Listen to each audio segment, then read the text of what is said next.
നിങ്ങൾക്ക് വേണ്ടി മരിക്കുവാൻ വന്നു, എന്നാൽ പരിശുദ്ധാത്മാവ് നിങ്ങളെ ഉയർത്തുവാൻ വന്നു. ഈ ഒരു സത്യം നിങ്ങൾ മനസ്സിലാക്കണം. പരിശുദ്ധാത്മാവ് നിന്റെ മേൽ വന്നു കഴിഞ്ഞാൽ അസാധാരണമായിട്ടുള്ള ഒരു ധൈര്യം നിങ്ങൾക്ക് ലഭിക്കും. അസാധാരണമായിട്ടുള്ള ഒരു ധൈര്യം നിങ്ങൾക്ക് ലഭിക്കും. ഹല്ലേലൂയ.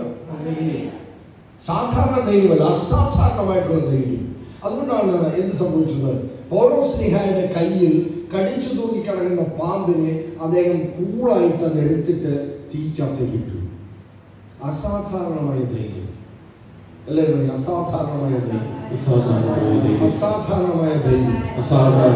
കർത്താവായ യേശു ക്രിസ്തുവിന്റെ ധൈര്യം ഉണ്ടായിരുന്നു. അതാണ് അവൻ കാണിച്ചത്.